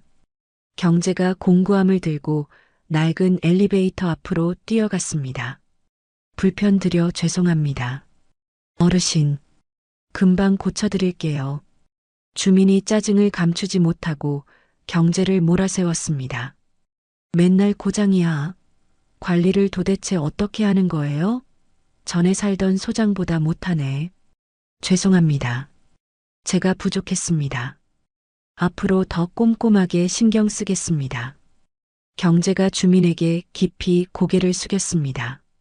점심시간 경제는 관리실 구석에서 도시락을 먹으며 휴대폰으로 통장을 확인했습니다. 이번 달도 빚 100만 원 갚았네. 이 정도면 1년 후에는 아직도 갚아야 할 빚이 산더미 같았지만 꾸준히 줄어드는 잔액을 보며 경제는 작은 희망을 느꼈습니다. 같은 시각 지선은 근처 요양원에서 봉사활동을 하고 있었습니다. 할머니, 입 벌리세요. 제가 죽 더 넣어드릴게요. 지선이 치매 노인의 입에 정성껏 죽을 떠 넣어드렸습니다. 아이고, 우리 예쁜 딸이 왔구나. 네, 할머니. 제가 할머니 딸이에요. 지선이 노인의 손을 잡고 진심으로 웃었습니다. 옆에 있던 요양보호사가 지선에게 다가와 말했습니다. 지선 씨는 정말 성실하세요. 매주 빠지지 않고 오시네요. 보통 일이 아닐 텐데. 제가 예전에 잘못했던 일들을 속죄하는 마음으로 하는 거예요. 제가 할 수 있는 일이 이것뿐이에요. 저녁이 되자 윤정이가 사는 빌라에 가족들이 모였습니다. 빌라는 김상훈이 깨끗하게 수리해 놓아 이전처럼 음산하지 않았습니다. 엄마, 좋아하는 김치찌개 끓여왔어요.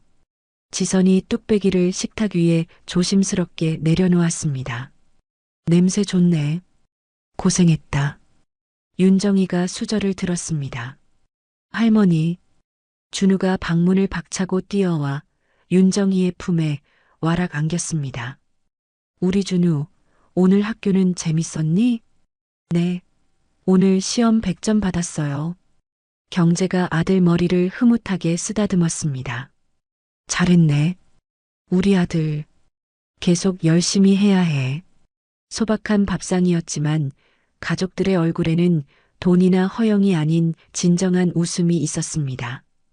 엄마, 다음 주가 어버이날인데. 경제가 조심스럽게 말을 꺼냈습니다. 카네이션은 필요 없어. 그냥 너희 건강하게 사는 게 제일이다. 그래도 뭔가 해드리고 싶은데 너희가 욕심 부리지 않고 정직하고 열심히 사는 모습, 그것이 나한테 최고의 선물이야. 식사를 마치고 경제와 지선이 부엌에서 설거지를 했습니다.